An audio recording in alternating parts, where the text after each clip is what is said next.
Crecen los mejores amores, crecen desde el pie. Para sus colores las flores crecen desde el pie. Crece desde el pueblo el futuro, crece desde el pie. Animada el rumbo seguro, crece desde el pie. Cantan para usted los cantores, crecen desde el pie. Un poco de fe y los tambores pueden florecer.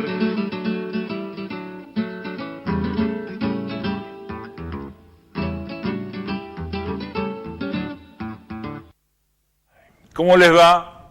Muy buenas tardes, bienvenidos a otro Desde el Pie. Como repito cada una de las veces que abrimos, una vez que lo pusimos me pareció medio petulante de mi parte esta historia de poner desde el pie una construcción colectiva. Intentamos, es un intento de construcción colectiva, creo que hace 30 años, un poco más que me dedico a esto, intentando siempre construir un colectivo desde algún lugar. A mí se me dio que la música popular me era muy afín y fue una herramienta, y lo sigue siendo una herramienta muy importante.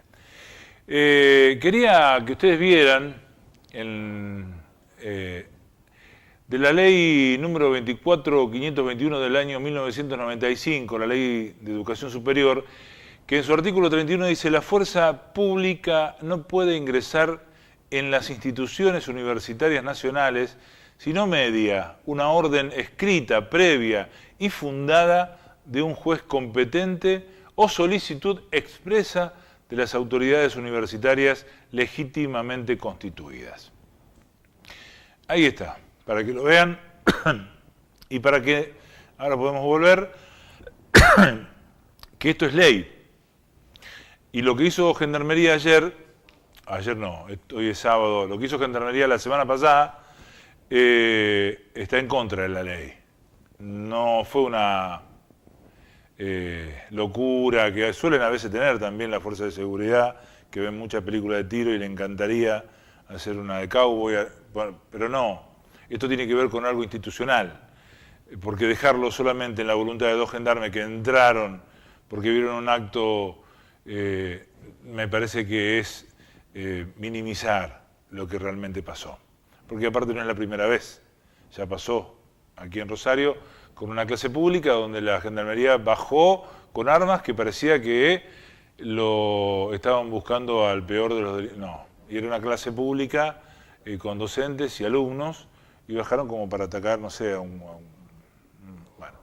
Así que entre esto y también lo que pasó en Puerto General San Martín, en Bunge, con la muerte de este operario de 35 años, yo hice, por mi relación con los muchachos del Sindicato de Aceiteros, hice algunas cuestiones, algunas clases de higiene y seguridad, y uno de los ingenieros dedicados a esto dijo una vez: un trabajador no puede ni rasgarse una uña en el trabajo.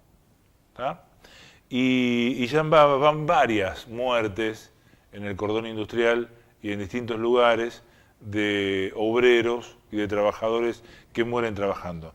Ahora fue Laureano Gómez de Bunge, el único responsable de esto es Bunge, y el que tiene que ser investigado es Bunge, esa empresa multinacional, y desde aquí nosotros a la familia de Laureano le mandamos nuestras condolencias y nuestra solidaridad.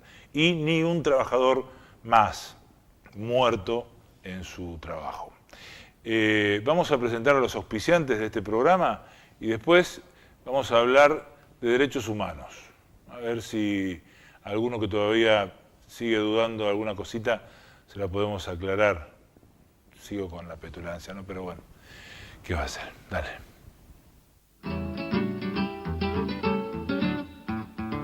Sindicato de Obreros y Empleados Aceiteros de Rosario. Federación de Trabajadores Aceiteros y Desmotadores del Algodón de la República Argentina.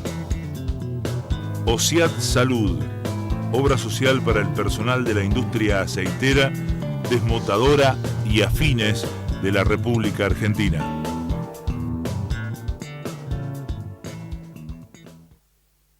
Ahí estamos. Estamos en compañía de dos hermosas mujeres. Sí, porque ahora, viste, está complicado el tema con... Maravillosas jóvenes mujeres. Claudia Gota, que es presidenta de la APDH Regional Rosario, y la querida Norma Ríos, la legendaria Norma Ríos, que viene peleando hace tanto tiempo, que es la presidenta de la APDH a nivel nacional. Primero, que está más cerca, le voy a dar un matecito a Claudia. Bienvenidas. Muchas gracias por venir. Gracias a vos. Bueno, una reflexión en principio sobre lo que leíamos, este articulado de la Ley de Educación. Vos sos docente universitaria de hace mucho tiempo. Desde hace Empezaste muy jovencita. Muy joven. Bueno, ¿qué tenés para decir sobre eso? Tengo para decir, en principio, manifestar mi total repudio a lo sucedido, no solamente como docente, sino como justamente presidenta y militante de derechos humanos. Y básicamente poner énfasis en que no es un hecho aislado. Esto ha sucedido durante el primer cuatrimestre en otras universidades del país, en Jujuy, en San Juan, y bueno, y hemos tenido aquí en esta ciudad lo sucedido en el marco del Instituto Cosetín, en la clase pública que se dictaba ese día jueves. Creo que lo que hay que tener en cuenta es que esto es una práctica intimidatoria que intenta amedrentar, disciplinar y evitar todo tipo de reivindicaciones, no solamente que vengan de la unidad de la comunidad universitaria, porque esto es importante rescatar que esta actividad que se estaba desempeñando ayer en el marco del CUR había surgido de una asamblea de interclaustro, docente estudiantil, donde todas las diversas agrupaciones estudiantiles y también las agrupaciones docentes habían confluido en la necesidad de hacer un acto conjuntamente y suspender por 2 horas el dictado de clase. O sea, esto busca disciplinar en el marco de la comunidad universitaria a estudiantes y a docentes, y también es un mensaje de castigo ejemplar o de advertencia a toda la comunidad, a toda la ciudadanía que intenta ganar la calle, los espacios públicos para manifestarse frente al avasallamiento de derechos, el despojo que se está dando en diferentes puntos de nuestro territorio para con las comunidades y pueblos originarios, o todo tipo de manifestación como repudio ante los actos, digamos, del gobierno o de ciertas áreas, concretamente los espacios represivos del mismo, ¿no? Afortunadamente la sociedad se sigue preguntando... Y lo que es peor, Norma, es política de Estado. es política de Estado. Por eso... Que nadie piense que acá, viste, hay un... Por eso la desaparición forzada de personas. Exacto. Cuando hablamos de Santiago y de dónde está Santiago Maldonado. Hace poquito, en programas anteriores, pusimos al aire una antropóloga, Diana Lenton, donde ella decía, entre otras cosas, esto de Santiago es lo mismo de aquella época de la dictadura del no te metas. O sea, reprimir la solidaridad. Porque la solidaridad en la Pulo Cuyamen es muy grande. Es muy grande. La gente, no solo de las poblaciones aledañas que acercaban cosas, que sostenían con a veces hasta comida y demás, cuidarle los animales que les hacían escapar a tiro desde la ruta, los autos que pasaban a la noche, o los gendarmes que estaban distraídos y se les escapaban las armas, porque ellos siempre están controlados, sino fundamentalmente todo lo que hacía también al turista, la gente que paraba. Yo estuve ahí muchas veces, la gente que paraba y dejaba una bolsa de papas, o que preguntaba qué podía hacer falta, una batería, cosas, o cualquier cosa, una manta, algo. He visto llegar gente con el auto lleno y salir con el auto vacío, porque ahí todo hace falta. Y eso es un ejemplo. Yo no sé si fueron a propósito contra Santiago, pero sí sé que iban a dar un ejemplo de que de acá en más no pasaba más nada, y esto lo organiza el jefe de gabinete de Bullrich con el jefe de seguridad de Chubut y varios comandantes y policías un día antes en Esquel. Bueno, el gobierno actual lo aclaró desde el principio. Los derechos humanos son un negocio, dijo. ¿Se acuerdan, no? Sí. O sea que es algo que es lógico entender de que no se ha respetado. Vamos a aclararle a alguien, si no conoce de qué estamos hablando cuando decimos APDH, es Asamblea Permanente por los Derechos Humanos. O sea, es un grupo de militantes a nivel nacional y en todas las provincias de... 25 regionales tenemos. 25 regionales. Y tenemos una en Esquel, una en noroeste del Chubut, en Bolsón y algo en Bariloche. Vos estuviste Sí, en claro. la zona. ¿Y qué palpaste, qué viste, qué sentiste? Mucho dolor, pero no solamente por los mapuches o por la Pulós Cuyame, mucho dolor por los argentinos, que permitimos que Benetton, Lewin y algunos tipitos más cuyos nombres ni conocemos, tengan alrededor de 2 millones de hectáreas, mientras la mayoría del pueblo, empezando por los mapuches, que son los dueños del territorio desde siempre, vivan amontonados en las grandes villas miserias de las poblaciones cercanas. Y esa es la gran pelea, pero además hay cosas que solamente cuando vas ahí las ves. ¿Qué hacen 1 millón de pinos en las tierras del sur? Es decir, es solo arruinar las tierras con vistas a hacer una papelera. ¿Qué hacen estas grandes rutas rompiendo espacios más que armar caminos para que los camiones esos inmensos, como los vimos en Andalgalá o como los vemos en otros lugares del norte que destruyeron absolutamente todo con la minería? Ahí el que da vida a todo Chubut es el río Chubut y están previendo poner basura atómica en el nacimiento del río Chubut porque es perfecto en cuanto a la temperatura que tiene que tener, que no es ni congelado ni caluroso. Es decir, hay una cantidad de proyectos, incluso se paró en su momento por la valentía de la gente, la hidroeléctrica que iba a dejar grandes valles inundados. Ahí lo que sentís es una tremenda lástima porque hay cantidad de proyectos que la gente de los lugares tienen. Mira, cuando fui a Famatina en la gran pelea por la minería, la gente tenía un proyecto de plantación de tuna que podía sacar una fábrica con trabajo para miles de personas en todos los alrededores. Hay proyectos de la gente del lugar y ahí en el sur, bueno, simplemente la cuestión hasta, digamos, turística bien armada, no solo para los pocos que podemos llegar en avión. Pero te da un gran dolor decir, toda esta tierra en manos de un extranjero que ni siquiera la conoce y que viene alguna vez, ni sé si habrá venido, sí. No es un extranjero, pero sí decimos que los mapuches son extranjeros, los que nacieron acá, que todo el 98% tiene documento argentino porque nacieron en la Argentina, ellos son los extranjeros. Si a mí me duele, yo me imagino lo que debe ser para esa gente, ¿no? Defender ese territorio.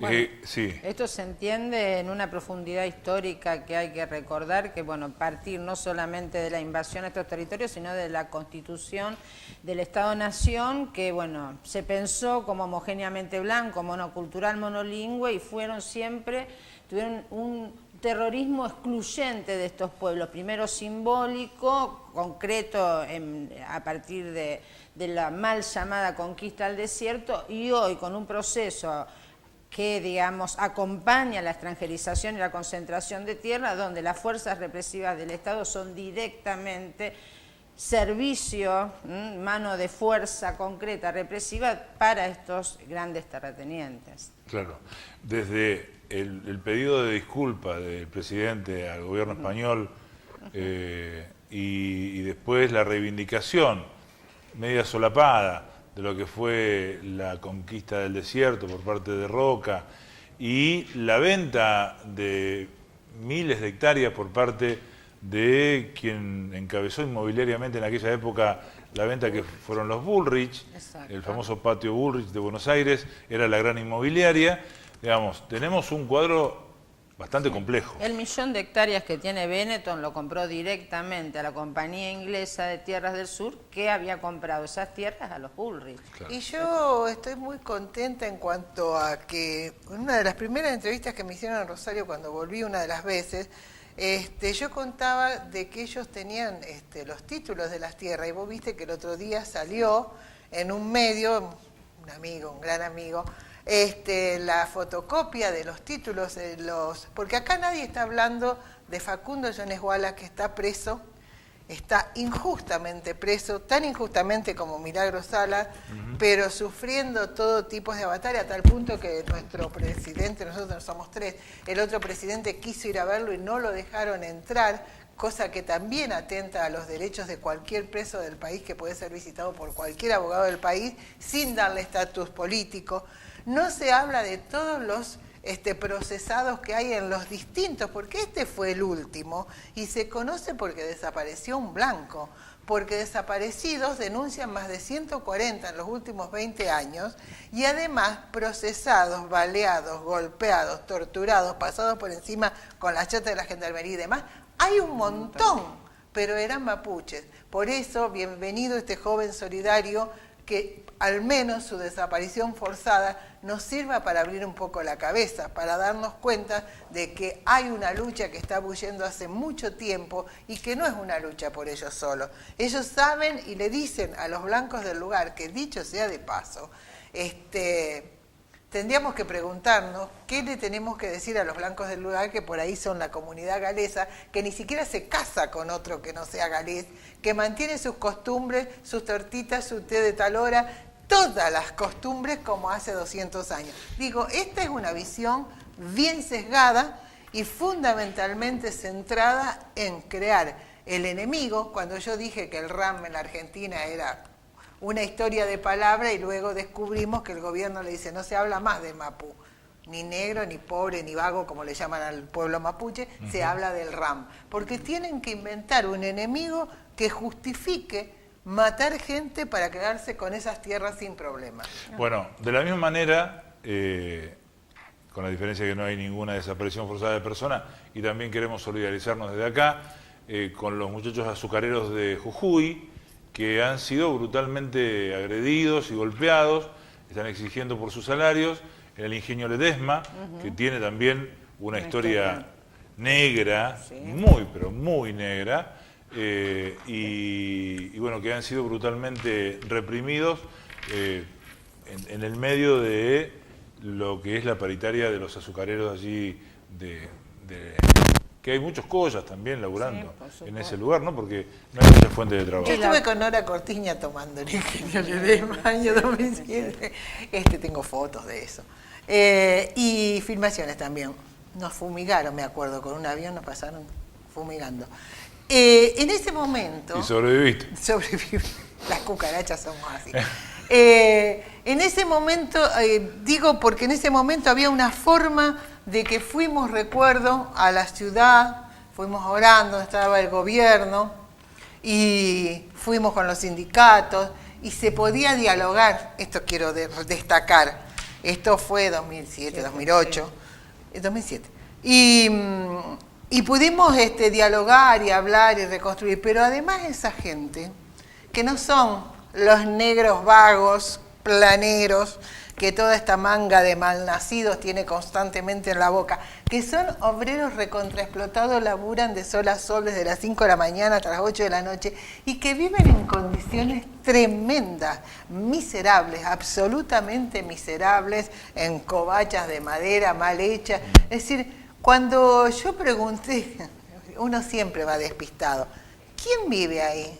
Y nos dicen, nosotros vivimos. Y viste, vos ya no decís más nada porque ya te dio tanta vergüenza que quedás mudo para el resto de la jornada.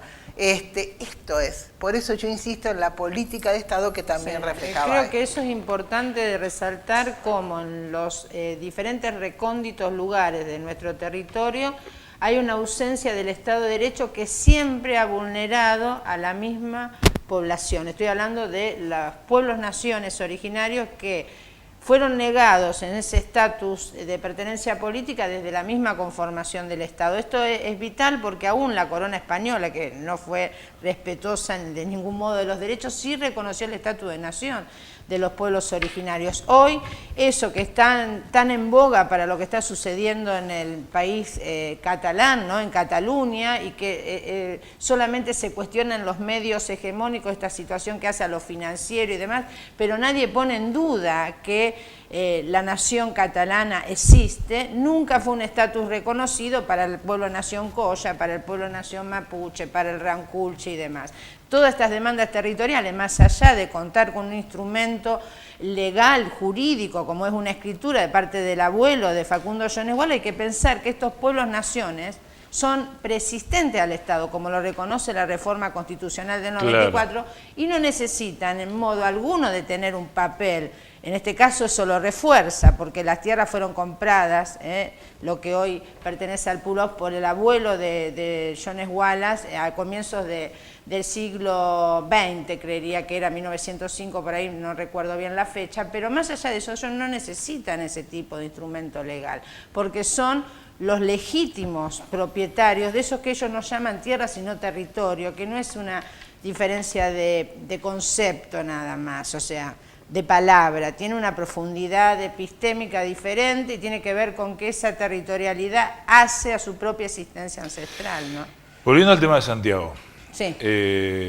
¿Tienen algún tipo de esperanza en el nuevo juez? ¿Tuvieron la posibilidad de hablar? ¿Tuvieron la posibilidad de pedir una audiencia? Se está pidiendo la gente del lugar, la PDH del lugar. La PDH del lugar tenemos en Esquel y en noroeste de Chubut. En la de noroeste de Chubut es la que presenta la primera denuncia el 2 de agosto, de la cual surge la causa 20 días después de desaparición forzada. Pero en esa primera denuncia que tenemos, ya estamos diciendo todo. Inclusive que estaban los testigos, que luego demora bastante Matías y algunos otros en ir, porque no tenían ninguna posibilidad, pero sí se lo habían dado grabado y ya los estaba diciendo en la conferencia de prensa en Buenos Aires que teníamos las grabaciones, lo decía la abogada de ellos.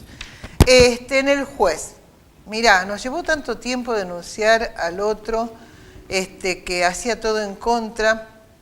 Pero hay algunas cosas que estando lejos no se ven. La esposa del juez Otranto es la secretaria de la fiscal Ávila, y la fiscal Ávila, después de tener las declaraciones, la denuncia y todo lo que ella tenía, hizo un documento a la CID diciendo que no tenía nada para que pensar que Santiago estaba desaparecido. O sea, yo creo que este juez va a hacer exactamente lo que el gobierno le diga.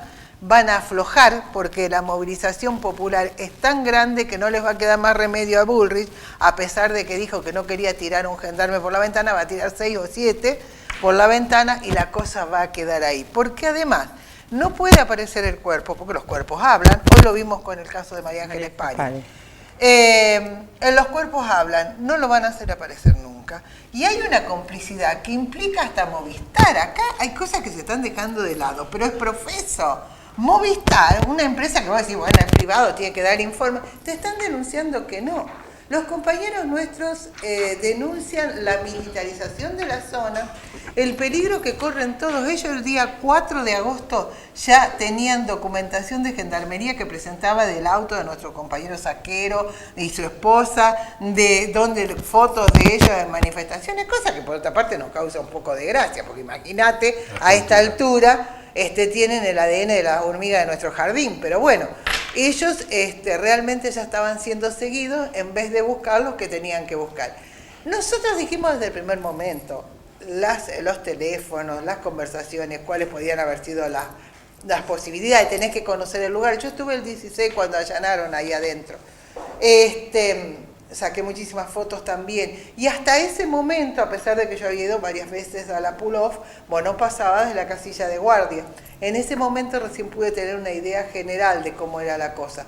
Pero ellos no leyeron, no vieron nada, solo obedecieron, que también está aprobado, lo que les dijo el gobierno que tenían que decir. Porque en realidad los primeros y principales imputados por la desaparición tienen que ser de Macri para abajo todo su gabinete, poniendo el centro en Burri y en Nocetti, sin duda. Y de ahí para abajo hasta los ejecutores. Como pasa en cualquier desaparición forzada. Nosotros juzgamos a Videla y también juzgamos al último policía que lo fue a secuestrar. Esto es exactamente lo mismo.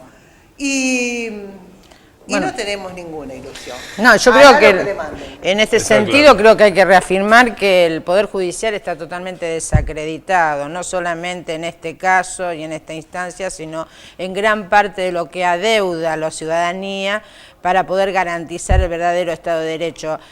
No vale recordar solamente lo que enunció al comienzo Norma, que son muchísimos las desapariciones que se registran en este territorio. Y además, la situación de una figura como Benetton, donde puede garantizar o no trabajo si quien se acerca a su establecimiento asume la obligación de no tener hijos para que él en algún momento pueda cerrar esa escuelita que está atravesando sus dos valles y poder cerrar la ruta que permite acceder a los valles del Eleque y Cholila, hoy en manos del señor Benetton. Bueno, terminó.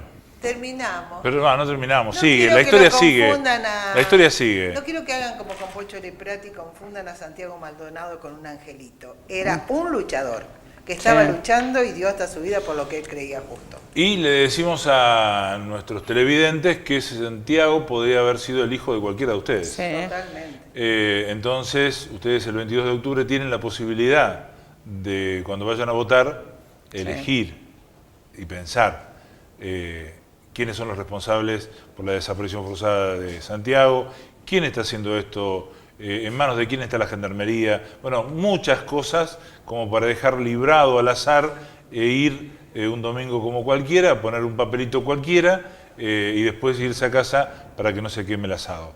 Hay que ser conscientes, de esto depende de nuestro futuro y el de nuestros hijos también. Muchísimas gracias a ambas. Gracias a vos. Como Muchas siempre. gracias. Gracias por seguir peleando.